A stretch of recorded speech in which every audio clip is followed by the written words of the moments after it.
Okay, David, we're going to take a look at your front view, and what we're doing here is a little feet together drill to help the rotation of the hands and to help your balance.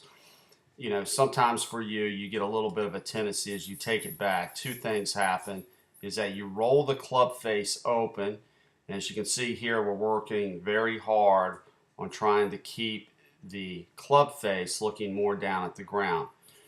The one thing that I can tell you right now that I'd like to see you really work on the next time that you're out on the range is you want to get back to feeling the arms are a little farther out from your body. You'll have greater success with your hands and arms out away from your chest with a little bit more extension than you will with your arms into your body this way.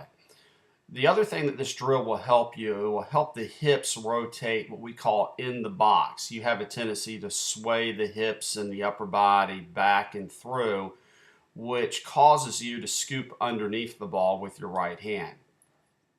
Again, as we saw with Tiger and them, as they come into impact, their hand position really swivels through the impact zone, meaning the left wrist is flat and then the right hand would naturally roll over the left hand.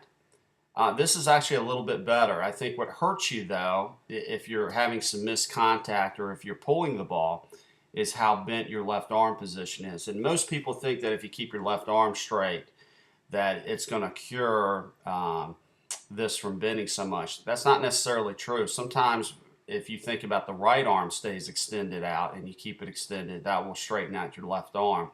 But if this right elbow folds too much in here, what's going to happen is it's going to cause this left arm to collapse. So do your feet together drill. Think about your left arm trying to stay a little straighter. But I can tell you this, if you look at your impact position here, typically your impact happens off of your right thigh. So at least the hands are getting to a proper position, meaning underneath your left shoulder through the impact zone, as opposed to it being off of your right leg and then you scooping through with your right hand. You actually have a decent angle here in your right wrist position, and you've created what we call a little stress on the shaft, which is good. So you can see the bow in the shaft. That's always a good thing through impact. And then we just got to make sure that right hand swivels over a flat left wrist to this point. But all in all, that's a pretty good swing right there, and I like the way your hips stayed in the box doing this drill. So we just got to keep working on it, but I really want you to concentrate on that extension going back. And when you get back from vacation, we'll talk about it a little bit more. But other than that, great job.